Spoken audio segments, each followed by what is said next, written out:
In 1860, the word haptic in English was first used in print.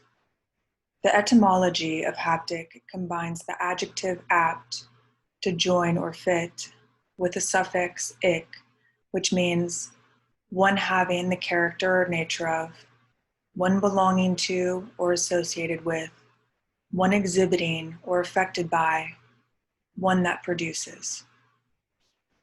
200 years earlier, English mathematician Isaac Barrow coined the word haptis. It was mentioned in conjunction with oral and visual experiences. Other recorded Western words in 1685 were serf, arcade, good-tempered, chairwoman, colorist, cosmic, sweet clover, decennium, a period of 10 years, denature, dehumanize or deprive of natural qualities, epochal, fizz, teapot, rictus, the gape of a bird's mouth, a gaping grin or grimace, khamsin, a hot, southerly Egyptian wind, watering can, medalist, maladroit, ineffective or clumsy, scamper, refugee, republicanism, and heliocentric, referred to or measured from the sun's center or appearing as if seen from it. Psychologists in the late 19th century took interest in the study of haptics. Exploring touch communication led to discoveries affecting each of us today. Technology communicates to us through touch. Your phone set to vibrate signals your desirability. Proximity of trains and semi-trucks are sensationally felt. Rectangles with raised dots placed before street crosswalks alert those without vision to beware. These moments activate haptic awareness. We become aware of our surroundings and others' presence through these experiences. Pleasure, pain, heat, or cold are experiential sensations in nonverbal communication. The intensity, duration, location, frequency, and the instrument of touch are haptic components that develop our interpersonal relationships. We use our body to configure our space. Haptic perception is an active exploration. In 1860, when haptic was coined, Abraham Lincoln was elected President of the United States, causing South Carolina, Mississippi, Florida, Alabama, Georgia, and Louisiana to secede. Later, Arkansas, North Carolina, Virginia, and Tennessee fought for the Confederacy. 2.5 million Northerners used their body to communicate quality and freedom for the African American body, while 750,000 Southern bodies fought to keep the Black body indentured to serve the needs of slave owners. If the study of the meaning of haptics, i.e., using our bodies to orient ourselves to the world around us, is reflective of societal interests, words like super-conservative, Darwinism, semi-popular, Northeasterner, standoffish, roustabout, a person with no permanent home or regular occupation, one who stirs up trouble, sidestep, sebum, self-stimulation, preconscious, overhandle, paresthesia, a sensation of prickling, tingling, or creeping on the skin that has no objective cause, non-parent, massage, gingivitis, patterning, comeback, land grab, a usually swift acquisition of property such as land or patent rights, often by fraud or force, planchette, a small triangular or heart-shaped board supported on casters at 2 points and a vertical pencil at a third, and believed to produce automatic writing when lightly touched by the fingers. cocaine, anti-traditional, undependable, albedo, a reflective power, the fraction of incident radiation, such as light, that is reflected by a surface or body, such as the moon or a cloud, stylistic, foul ball, and world beater, one that excels at all others of its kind, a champion, all provide insight into Americans' conditioning. If my claim is valid, then what words today have been developed because of our haptic perception?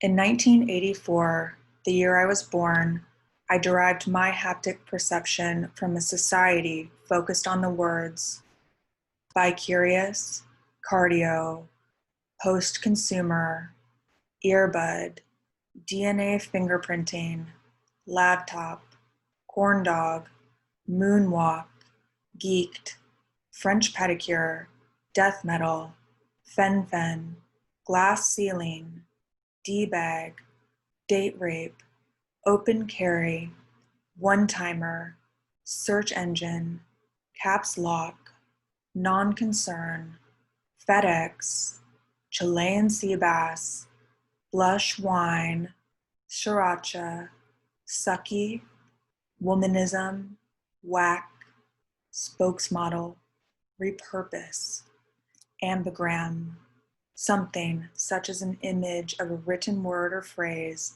that is intended or able to be oriented in either of two ways for viewing or reading, and socially distance. In 2020, human-to-human contact is off limits. We don't embrace friends, shake hands of new acquaintances, or expose our mouths, all techniques which we use to communicate acknowledgement of the other. A deprivation of haptics has been proven to cause depression. Touch is the most sophisticated and intimate of the five senses and the earliest to develop in the fetus. Human babies have shown an enormous difficulty surviving without touch, even if they do retain vision and hearing. Touch is vital for survival. In 1972, D.C. Simpson pioneered the concept of extended physiological proprioception to describe the ability to perceive at the tip of a tool.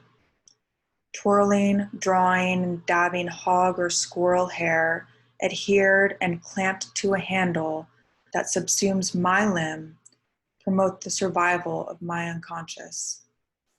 To visually communicate feelings I am unaware of, to portray a reality unbeknownst to me, but hidden in my human's preconscious, is an attempt to pull forth meaning and relatability to my human kin, a desperate measure to produce commonality.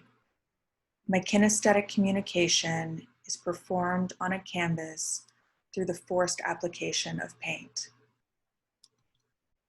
Haptic poetry, a liminal art, combines characteristics of typography and sculpture to create objects not only to be seen, but to be touched and manipulated.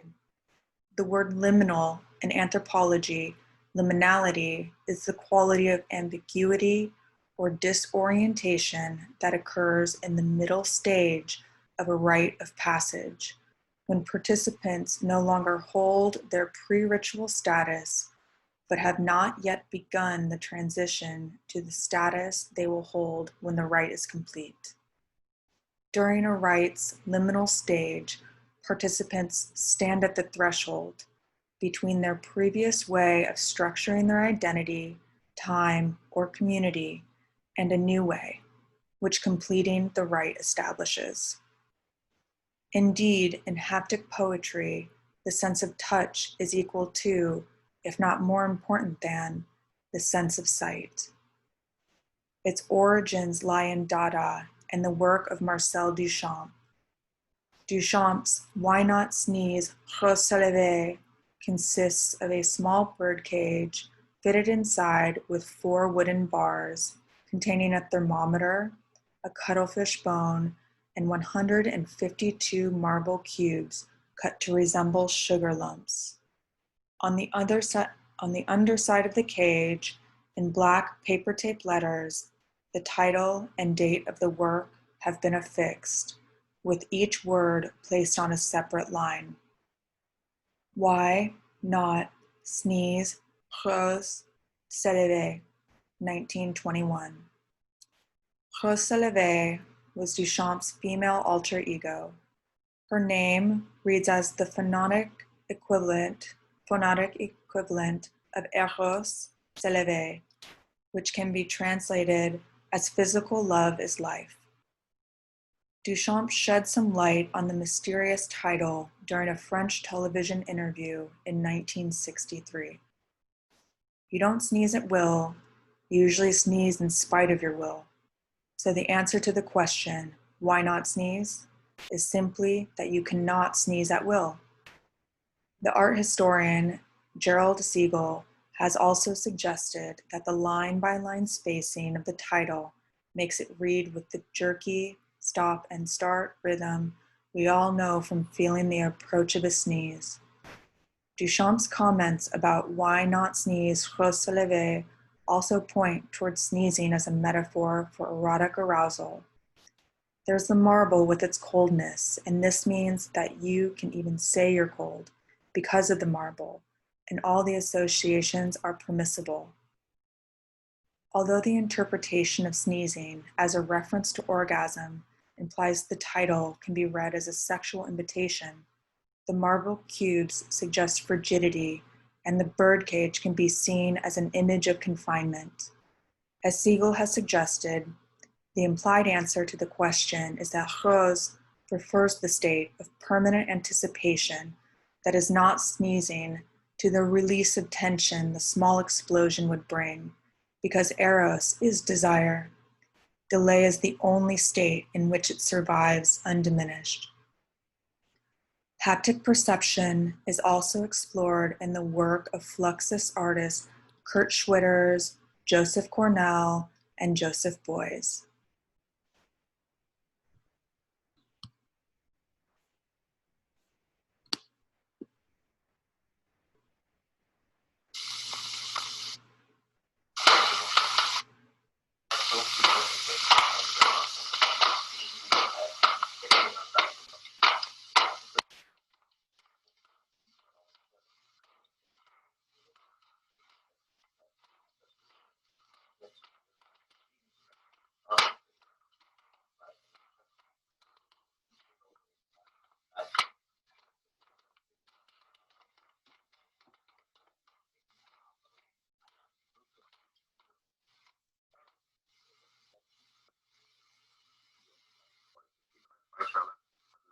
Februar, dass er noch einmal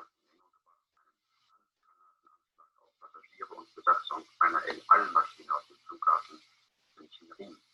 Nun kommen Sie also auch zurück und dieses Kapitel hat zunächst erstmal keinen Abschluss gefunden.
hohen politischen Schritte hat hohen Besuch aus allen Bereichen des öffentlichen Lebens des Landes.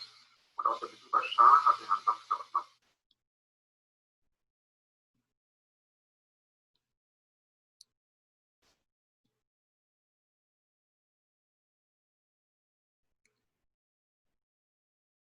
If the determination of touch is experiential, touch becomes a signal of appreciation, support, inclusion, compliance, affection, and attention getting.